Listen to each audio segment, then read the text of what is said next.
जोहार दोस्तों, आप सभी का नाग पूर्णिमा फाउंडेशन में स्वागत है। नाग पूर्णिमा फाउंडेशन का मकसद यही है कि हर घर में शिक्षा की दीप जलाया जाए। आज की इस वीडियो में हम लोग बेरोजगारी के बारे में चर्चा करेंगे।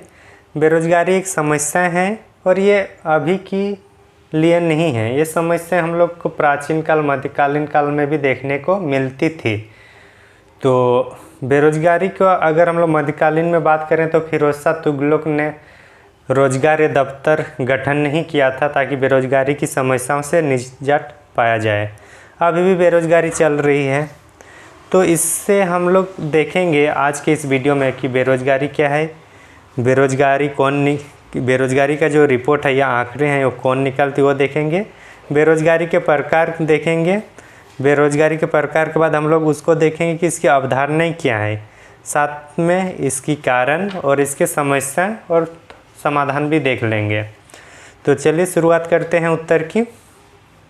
तो बेरोजगारी एक्चुअली में जो 15 से 59 वर्ष जिसको कार्यशील समूह माना जाता है, इन समूहों का मतलब वर्तमान में जो मजदूरी रेट है उसमें काम करने की इच्छाएं रखते हैं, साथ ही काम करने के सक्षम भी रहते हैं। फिर भी जब लोगों को काम नहीं मिलता है, जब लोगों को रोज़गार नहीं मिलता है, तो इस प्रकार के लोग या इस जो वंचित रह जाते हैं किसी काम से, तो उसको हम लोग बेरोज़गार कहते हैं।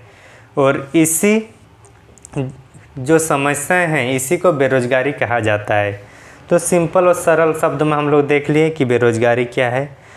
और ये कौन से वर्ष में जो कार्यशील समूह है, मतलब कार्यशील समूह कौन सा है, कार्यशील समूह हम लोग का 15 से लेकर 59 वर्ष का जो है ये कार्यशील समूह है। इन समूह के लोगों को जो वर्तमान जो चल रही मजदूरी रेट पे उसमें जब मजदूरी करना चाहते हैं, काम करना चाहते हैं, लेकिन उन लोगों को नहीं मिल पाता है, तो वो बेरोजगार रह जाते हैं। और ये पूरी समस्याएं बेरोजगारी है।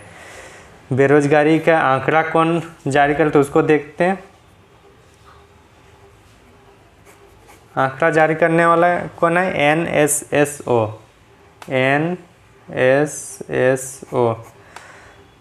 National sample survey office. Full form भी देख लेते हैं, कभी कभी पूछ लेता है कि NSSO का फुल फॉर्म क्या है। तो नेशनल सैंपल सर्वे सर्वे रो से ऑफिस, तो ये इसका फुल फॉर्म है। अब ये समझ में आ गया बेरोजगारी क्या है, इसके आंकड़े कौन निकलते हैं? NSSO। बेरोजगारी अभी कितना है इसको, चूँकि ये परिवर्तित होते रहता है, तो ये आपने जब ज़रूरत होगा उस टाइम से बस सर्च कर लेना है। आगे हम लोग बेरोजगारी के प्रकार को देखते हैं। क्या देखेंगे? बेरोजगारी के प्रकार। बेरोजगारी अगर हम लोग देखें तो दो ये में देखेंगे स्थिति, एक शहरी क्षेत्र में और एक ग्रामीण क्षेत्र में। एक शहरी क्षेत्र में देखेंगे और एक ग्रामीण क्षेत्र में, तो इसको ग्रामीण बेरोजगारी कहेंगे। और इसको क्या कहेंगे? शहरी बेरोजगारी। यहाँ तक किसी को डाउट?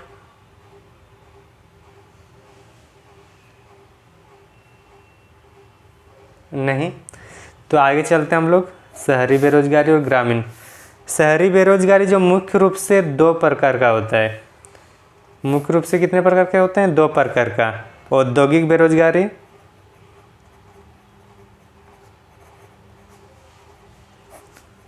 औद्योगिक बेरोजगारी, और एक होगा शिक्षित बेरोजगारी। ये ज़्यादातर शहरों में देखा जाता है। और शिक्षित बेरोजगारी ही सबसे ज़्यादा है, क्योंकि लोग शिक्षित है, ये लोग बाबू है, ये लोग पढ़े लिखे हैं, तो ये लोग कुछ भी काम नहीं करना चाहते हैं। ये लोग के लिए स्टैंडर्ड काम होनी चाहिए।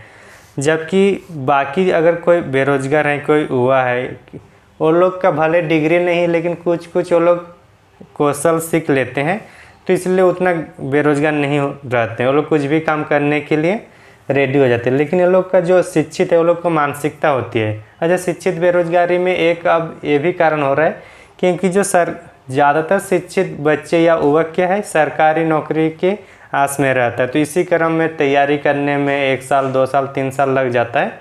तो शिक्षित बेरोजगारी सामान्य रूप से ज़्यादा दिखाई देता है।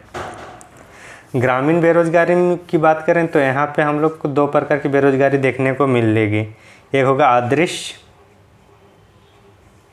अदृश्य बेरोजगारी, और एक क्या होगा दृश्य या मौसमी। सबको आराम से समझेंगे, धीरे धीरे, टेंशन नहीं लेना है। तो औद्योगिक बेरोजगारी और शिक्षित बेरोजगारी। औद्योगिक बेरोजगारी क्या होगा? औद्योगिक बेरोजगार मतलब औद्योगिक क्षेत्र में जब वो लोग काम करने में सक्षम है लेकिन काम नहीं मिल पाता, तो उससे औद्योगिक बेरोजगारी आ जाती है। तो औद्योगिक बेरोजगारी के लिए क्या होगा, इनका कारण क्या होगा? जनसंख्या अगर ज़्यादा होगी तो औद्योगिक इकाई एक सीमित मात्रा में है, उसमें कितने लोगों को रोजगार दे पाएगा? तो नहीं दे पाएगा ज़्यादा लोगों को। तो इसलिए क्या होगा, जनसंख्या ज़्यादा होने पर औद्योगिक बेरोजगारी में वृद्धि होती है। औद्योगिक इकाइयों का विस्तार न होने से भी होगा। औद्योगिक इकाइयों का विस्तार कम रहा। शिक्षित लोग तो समझ में आ गया कि ये लोग पढ़े लिखे हैं और कुछ भी काम करना नहीं चाहता है, मतलब ये लोग के लिए कुछ स्टैंडर्ड ऑफिस काम ये लोग ज़्यादा महत्व देते हैं, तो इसलिए होता है। साथ ही साथ जो हम लोग का विश्वविद्यालय है वहाँ पे क्या होता है, हर वर्ष लाखों बच्चों को डिग्री दे देते हैं, तो इससे क्या होता है, बेरोजगारी में वृद्धि होती है।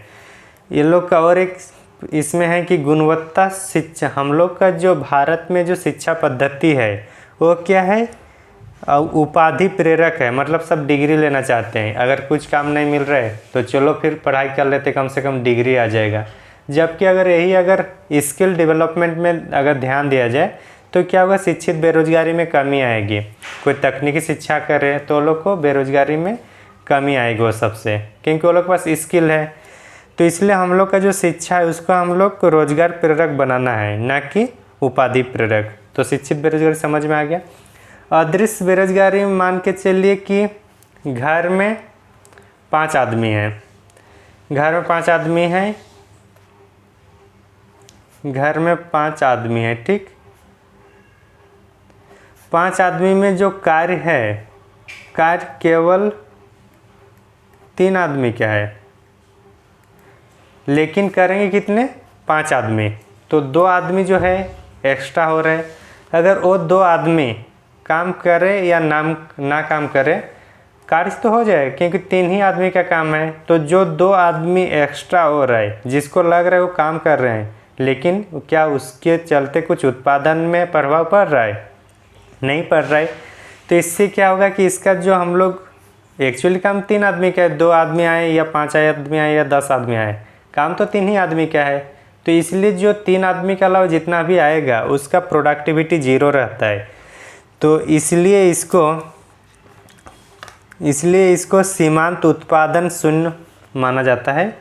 तो इसको हम लोग सीमांत उत्पादन क्या होगा, सीमांत उत्पादन शून्य होगा।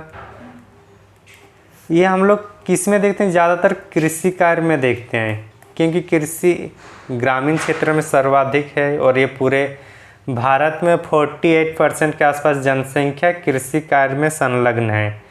तो चूँकि घर में कोई है, 3 आदमी का काम है, लेकिन घर में सबको है, तो सब चले जाते हैं। तो इससे क्या होता है, बाकी लोग ऐसे काम करते हैं लेकिन उसको काम करने की ज़रूरत नहीं होती है। तो इसको हम लोग अदृश्य बेरोजगारी करेंगे। अदृश्य इसलिए क्योंकि वो लोग को लग नहीं रहा है कि ये बेरोजगारी का पार्ट है, जबकि वो बेरोजगार है, क्योंकि काम 3 आदमी का है और कर रहे हैं 5 आदमी। मौसमी बेरोजगार को भी हम लोग कृषि के रूप में देख सकते हैं कि कृषि में मान के चलिए जून से लेकर नवंबर दिसंबर तक ही कार्य होता है, ठीक, खेती में। उसके बाद फिर क्या होता है, जब कृषि नहीं होता है, कृषि का सीजन समय नहीं होता है, तो लोग बेरोजगार हो जाते हैं। तो इस टाइप से जो बेरोजगार होंगे उसको क्या बोलेंगे हम लोग, मौसमी बेरोजगार। तो मतलब मौसमी बेरोजगार वैसे बेरोजगार कहेंगे जो समय के अनुसार रोजगार तो मिलता है, उसके बाद फिर रोजगार नहीं मिल पाता है, तो उसका हम लोग बोलेंगे मौसमी बेरोजगार। आगे हम लोग अन्य प्रकार की बात करेंगे तो कुछ और देखेंगे, देखते हैं चलिए। तो खुला बेरोजगारी एक होता है, खुली बेरोजगारी कौन सी है, खुली बेरोजगारी।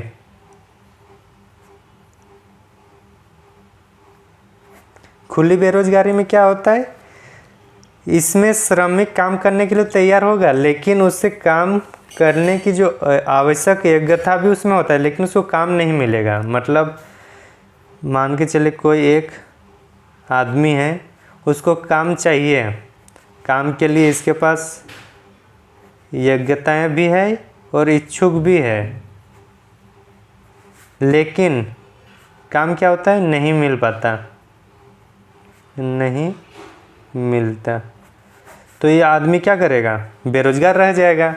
तो ये क्या है, खुली बेरोजगारी। समझ में आ गया, खुली बेरोजगारी जिसमें श्रमिक काम करना चाहते हैं, काम करने के लिए उसके पास योग्यताएं हैं, इच्छुक भी है, लेकिन वो काम नहीं मिलता, तो ये होगा खुली बेरोजगारी। Excuse me.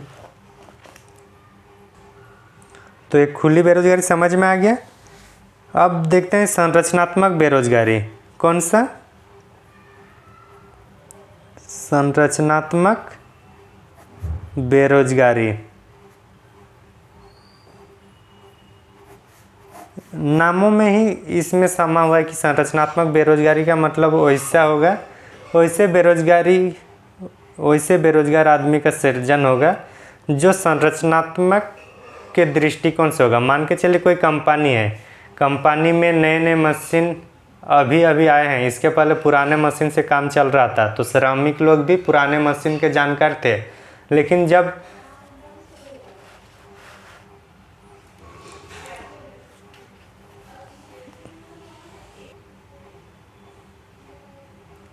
तो संरचनात्मक बेरोजगारी किसको कहेंगे, जो पुराने कंपनी में जो काम कर रहे थे, जो पुरानी मशीन से जो काम कर रहे थे लोग, वो लोग को उस मशीन के बारे में पूरी जानकारी थी, लेकिन कंपनी ने क्या किया, नए मशीन लाए, तो नए मशीन लाए, नए असेंबल हुए, तो जो श्रमिक थे वो लोग को उसके बारे में जानकारी नहीं है, तो इस स्थिति में क्या होगा, श्रमिक को बाहर किया जाएगा और जो जानकार है उस श्रमिक को लाया जाएगा।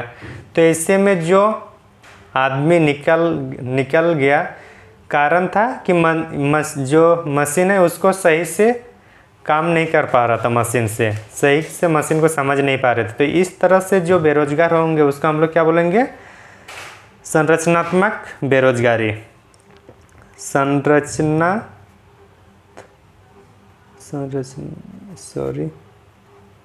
संरचनात्मक के आधार पर, ये समझ में आ गया। कोई कंपनी है जहाँ पे नए नए मशीन लाए, तो उसमें वहाँ पे उसको समझने में दिक्कत होती है, समझ नहीं पाते हैं कोई श्रमिक, और वो लोग को फिर बाहर निकाला जाता है। तो ये प्रकार कौन सा होगा, ये संरचनात्मक बेरोजगारी। उसके साथ आप देखेंगे कि अल्प रोजगार मिलता है किसी किसी को, कि वो लोग को रोजगार तो मिल रहा है लेकिन अल्प रूप से। तो अल्प रोजगार क्या है, अल्प रोजगार ये भी एक प्रकार का बेरोजगारी है। इसमें श्रमिक जितना समय मतलब वो चाहते थे कि मुझे पूरा काम करना है, लेकिन उस समय तक उतना समय इसको नहीं मिल पाता है, तो इसको हम लोग अल्प रोजगार की अवस्था के रूप में जानते हैं, और इसलिए इसको अल्प रोजगार बोला जाता है। इसमें हो सकता है कुछ महीनों में काम चले, या फिर कुछ महीने, या फिर कुछ दिन, या फिर कुछ घंटे, इस तरह से हो सकता है। तो ये होगा हम लोग का अल्प रोजगार। उसके बाद होगा दृश्य अल्प रोजगार, उसमें होगा जैसे कि कोई 8 घंटे का काम होते सामान्य रूप से भारत में, लेकिन उनको सिर्फ कितने टाइम के लिए मिलेगा। अच्छा, अल्प रोजगार में ये होगा कम समय के लिए काम मिलना, कम समय के लिए काम मिलना। ये महीने भी हो सकता है, ठीक, कम समय के लिए काम मिलना इसके तहत ये अल्प रोजगार हुआ। उसके बाद क्या है, दृश्य अल्प रोजगार इम्पोर्टेंट नहीं है, फिर भी एक बार समझ लेते हैं कि क्या है ये दृश्य अल्प रोजगार जो है। इसमें जैसे कि कोई 8 घंटा काम करता है, भारत में एक सामान्य व्यक्ति 8 घंटा काम करता है, लेकिन उसके इच्छा के विरुद्ध सिर्फ और सिर्फ उसको 4 ही घंटा मिलता है। यहाँ ध्यान रखने वाली बात है कि वो उसको इच्छा के विरुद्ध मिल रहा है। वो चाह रहा है 4 घंटे का 8 घंटे काम करना, लेकिन उसको कितने घंटा मिल रहा है, सिर्फ 4 घंटा। तो इसको पहले हेडिंग लिख लेते हैं, दृश्य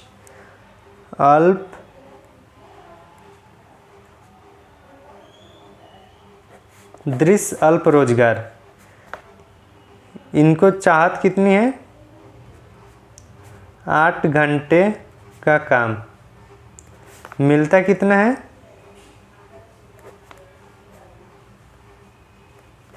4 घंटे।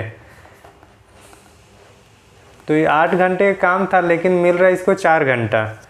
तो इसको क्या बोलेंगे, दृश्य अल्प रोजगार। एक होगा, ये तो दृश्य हुआ, अब होगा एक अदृश्य अल्प रोजगार।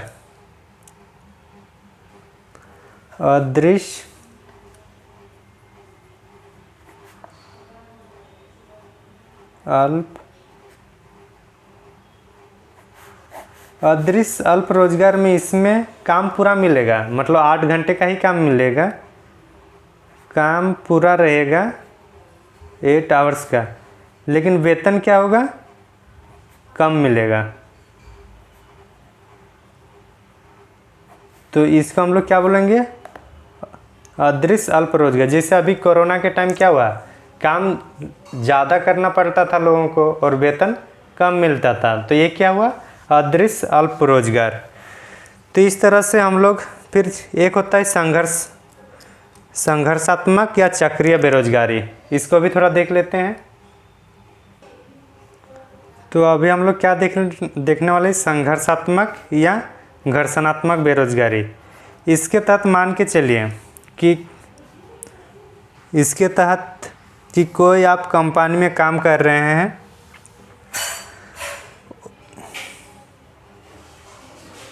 कोई एक व्यक्ति किस में काम कर रहा है, टिस्को में। अब वो जाना चाह रहा है कहाँ पे, टेल्को में जाना चाह रहा है। तो टिस्को कंपनी से टेल्को कंपनी में जो परिवर्तन जाना होगा, ऐसा तो नहीं है कि यहाँ से आज निकला और कल ही वहाँ ज्वाइन किया, ऐसा नहीं हो सकता है। कुछ टाइम रहता है, कुछ विधि नियम होता है, जाने के लिए प्रोसेसिंग होता है। तो इस बीच में यहाँ छोड़ने के बाद और यहाँ ज्वाइन करने के पहले जो टाइम होता है, जो बेरोजगार रहते हैं, जो अब उनको इनकम नहीं होता है, जो पैसा नहीं मिलता है, तो उस स्थिति को हम लोग बोलते हैं संघर्षात्मक या घर्षणात्मक बेरोजगारी। समझ में आ गया होगा। इसका मतलब यही है कि एक औद्योगिक उत्पादन को छोड़ने के बाद दूसरे औद्योगिक उत्पादन में जब जाते हैं, दूसरे औद्योगिक उत्पादन के इकाई में जब जाते हैं, तो इन दोनों के बीच में जो समय रहता है, जो बेरोजगार उनको रहना पड़ता है, उसी को हम लोग संघर्षात्मक या घर्षणात्मक बेरोजगारी कहते हैं। आगे हम लोग देखते हैं चक्रीय बेरोजगारी। ये चक्रीय बेरोजगारी क्या है, ये व्यापार चक्र के आधार पर चलता है। व्यापार चक्र क्या होता है, कभी ऊपर जाता है, कभी नीचे आता है, कभी ऊपर चलता है। तो इस तरह से जो है, तो मान के चलिए यहाँ उत्पादन ज़्यादा हो रहा है, यहाँ उत्पादन कम हो गया, यहाँ उत्पादन ज़्यादा हो गया। तो जब उत्पादन ज़्यादा होगा तो जाहिर सी बात है, मजदूर रहेंगे तभी तो उत्पादन ज़्यादा होगा। तो यहाँ पे क्या हो गया, मजदूर ज़्यादा रहते हैं, मजदूर ज़्यादा होंगे। इसमें जब उत्पादन कम होगा तो कोई भी कंपनी, जैसे अभी क्या हुआ कि कोरोना काल के टाइम बहुत से प्राइवेट कंपनी जब उनका उत्पादन कम हो रहा था तो लोगों को अपने जॉब से निकाला जा रहा था, और जब वो लोग को निकाला जा रहा था क्या हुआ, ये एक चक्रीय बेरोजगारी का एक मतलब उदाहरण होता है। तो चक्रीय बेरोजगारी, जब उत्पादन ज़्यादा होगा तो मजदूरी भी ज़्यादा होगी, जब उत्पादन कम होगा तो मजदूर कम होंगे। तो जब यहाँ पे कम होंगे तो ये बेरोजगार हो गया ना, तो ये जो बेरोजगार है ये चक्रीय बेरोजगार में आएगा जब उत्पादन कम होगा। तो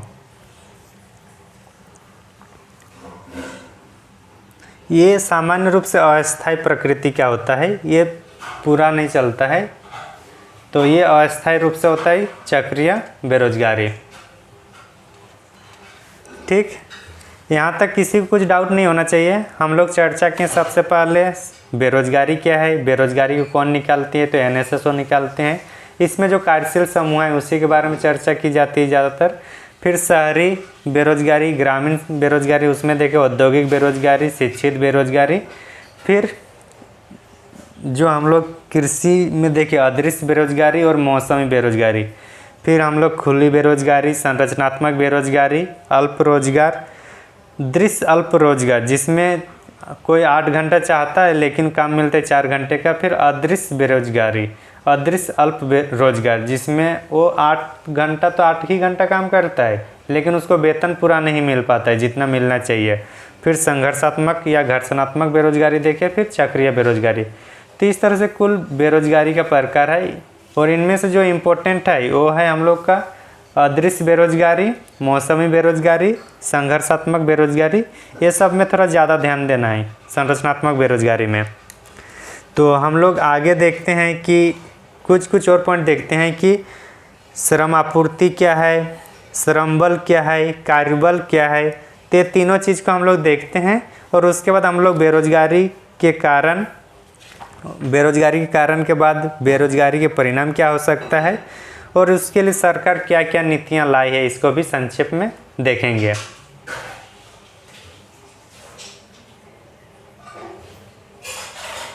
तो श्रम आपूर्ति क्या है इसको देख लेते हैं।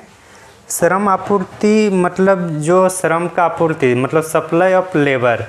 तो कोई श्रमिक या कोई व्यक्ति जिस मजदूरी दर पर, जिस मजदूरी वेतन है उसमें काम करने का इच्छा रखते हैं तो उनको हम लोग श्रम आपूर्ति कहते हैं। और श्रम आपूर्ति मजदूरी के बढ़ने या घटने पर इस पर प्रभाव पड़ता है। तो श्रम आपूर्ति क्या होगा, श्रमिकों की एक संख्या होगा, श्रमिकों की संख्या जो क्या होगा, मजदूरी करने में इच्छुक है, जो इच्छुक है, ये मजदूरी बढ़ने या घटने पर ये क्या होता है, प्रभावित होता है। अर्थात अगर मजदूरी बढ़ेगा तो हो सके श्रमिकों की संख्या बढ़ जाए, और अगर मजदूरी कम हो और अगर मजदूरी कम हो तो क्या होगा, श्रमिकों की संख्या में कमी हो, क्योंकि लोग एक्चुअली काम किस लिए करते हैं, पैसे के लिए। अगर पैसे कम मिलेगा तो क्यों काम करने जाएंगे वहाँ पे, जबकि अगर पैसे ज़्यादा मिलेगा, श्रम वहाँ मजदूरी ज़्यादा होगा तो श्रम की आपूर्ति ज़्यादा होगा। जाहिर सी बात है, अगर कोई 2 ठेकेदार हैं उसमें एक ने 150 रुपया रखता है पर डे और एक ने 180 रुपया रखता है, तो मजदूर किसके पास जाएंगे, जो 180 रुपया दे रहा है। तो इसलिए जो श्रम की आपूर्ति उसके पास ज़्यादा होता है जो मजदूरी ज़्यादा देती है। तो ये समझ में आ गया श्रम आपूर्ति क्या है। अब देखते हैं श्रम बल। श्रम बल मतलब है कि जो जिस वर्तमान मजदूरी दर पर, मतलब वर्तमान मजदूरी दर पर काम करने का इच्छुक ना, काम करने का इच्छुक जो होगा उसको हम लोग क्या कहेंगे, श्रम बल। लेकिन कार्य बल अलग होता है, ये इच्छुक है लेकिन जो कार्य करेगा, श्रम बल में जो श्रम बल कार्य करते हैं केवल इच्छुक ही नहीं, मतलब काम भी ये करेगा। इच्छुक तो बहुत आदमी हैं कि जी जो उनको काम चाहिए, लेकिन सबको तो काम नहीं मिलता है ना। तो कार्य किसने पे होता है? जो काम कर रहा है उस पे कार्य होगा। श्रम बल तो बहुत है, 15 से लेकर 59 जो कार्यशील बल है, इसमें सभी लोग तो काम नहीं करते हैं। तो 15 से 69 के जो एज में जितने लोग काम करते हैं, चाहे सरकारी हो, प्राइवेट हो, जो भी हो, स्वरोजगार हो, तो ये सब किस में आएंगे? जितने काम करते हैं उसको हम लोग कार्यबल कहेंगे। तो अगर हम लोग कुछ डेफिनेशन या कुछ समीकरण बनाते हैं तो ऐसा हो सकता है। तो कार्यबल क्या होगा? जो श्रम बल है, जो कार्य करते हैं, केवल इच्छुक ही नहीं बल्कि वो काम भी करेगा, तो इससे लोगों का हम लोग कार्यबल कहेंगे। तो अगर कार्यबल का अगर समीकरण में देखें तो कार्यबल इक्वल टू क्या होगा? श्रम बल जो काम करना चाहते हैं और काम करना चाहते हैं मतलब वर्तमान मजदूरी में जो आदमी या जो श्रमिक संख्या काम करना चाहते हैं उसको श्रम बल कहते हैं। लेकिन उनमें से जो कार्य नहीं करते हैं उसको माइनस कर देंगे तो हम लोग का कार्यबल निकलेगा। मतलब जो श्रम बल है, जो कार्य करना चाहते हैं और उनमें से अगर जो कार्य नहीं मिलता जिसको, तो वो क्या होगा? कार्यबल होगा। उसी तरह से बेरोजगारी व्यक्तियों की संख्या कैसे होगी? बेरोजगारी मतलब श्रम बल जो कार्य करना चाहता है उस वर्तमान मजदूरी पर, लेकिन कार्यबल सभी तो नहीं है ना। श्रम बल काम करना चाहते हैं वो सब, और कार्यबल जो काम करते हैं, तो बाकी जो बच रहा है वो लोग क्या करेंगे? बेरोजगार ही रहेंगे ना। मेरे को मान के चले, मेरे को इच्छा है काम करना है लेकिन मुझे काम नहीं मिला, तो मैं तो एक बेरोजगार ही रह जा रहा हूँ ना। तो वही चीज़ है कि बेरोजगारी व्यक्तियों की संख्या इक्वल टू श्रम बल।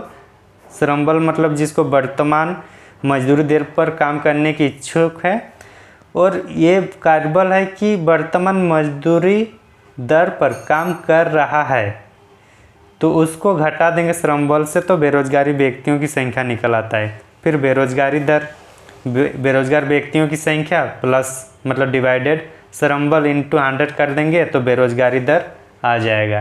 तो ये सिंपल कैलकुलेशन है। इसको कभी कभी क्वेश्चन पूछ देता है कि कार्यबल क्या है, श्रम बल क्या है, श्रम आपूर्ति क्या है, तो इसको भी एक बार संक्षेप में देख लेना चाहिए।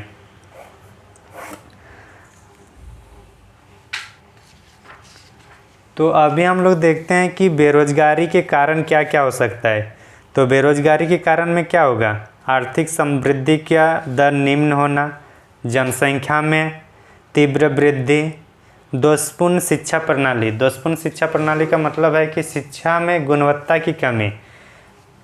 गुणवत्ता की कमी है, मतलब डिग्री तो बहुत सारे ले लेंगे लेकिन उसमें कुछ क्वालिटी नहीं रहेगा, तो इससे भी क्या होगा? बेरोजगारी में वृद्धि होगी। फिर बचत एवं निवेश का निम्न स्तर है कि लोग जितना कमाते नहीं उससे ज़्यादा उड़ा देते हैं। फिर भूमि पर जनसंख्या का बढ़ता दबाव, ये भी है। लघु एवं कुटीर उद्योग का ह्रास होता है, लोग छोटे छोटे काम करना नहीं चाहते हैं, तो ये सब क्या होगा? बेरोजगारी के कारण होगा। अब बेरोजगारी के परिणाम क्या हो सकता है? आर्थिक परिणाम यही होगा कि अर्थव्यवस्था में एक बड़ा समूह अर्थव्यवस्था की मुख्य धारा में, अर्थव्यवस्था की विकास के मुख्य धारा से अछूता रह जाते हैं, जिससे जो मानव संसाधन है, मानव संसाधन का हम लोग उचितम उपयोग नहीं कर पाते हैं। ये एक हमारी अर्थव्यवस्था के लिए परिणाम हो सकता है नेगेटिव। सामाजिक परिणाम में ये भी हो सकता है कि जो बेरोजगार आदमी रहेगा, हो सके उस मतलब अवसाद में आ जाए, तनाव में आ जाए, और कभी कभी परिस्थितियाँ ऐसी भी आ जाती है कि सुसाइड करने के लिए भी मतलब तैयार हो जाते हैं जब बेरोजगारी इतना हद तक आ जाता है। तो वर्ग संघर्ष भी होगा, अमीरी गरीबी, सामाजिक असमानता में वृद्धि होगी, समाज में अशांति होगा। जब लोगों के पास पैसा कम होगा, लोग विकास नहीं कर पाएंगे, तो जब दूसरे लोगों को देखेंगे तो हो सके चोरी, इस टाइप से भी घटनाएं देखने को मिल रहे। तो ये सब इनके परिणाम होगा। इनके सुझाव के लिए हम लोग क्या बोल सकते हैं? जैसे सरकार अभी मनरेगा चला रही है, प्रधानमंत्री कौशल विकास योजना चला रही है, मुद्रा योजनाएं चला रही है, तो ये सब से क्या होगा? लोगों को रोजगार मिलेगा। प्रधानमंत्री युवा योजना है, प्रधानमंत्री रोजगार सृजन कार्यक्रम है। तो ये सब इसका सुझाव है जिससे बेरोजगारी को कम कर सकते हैं।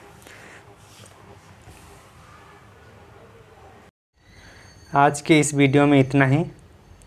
हमारा प्रयास आपको कैसा लगा और इस प्रयास को लेकर आपका क्या सुझाव है कमेंट सेक्शन में ज़रूर बताइएगा।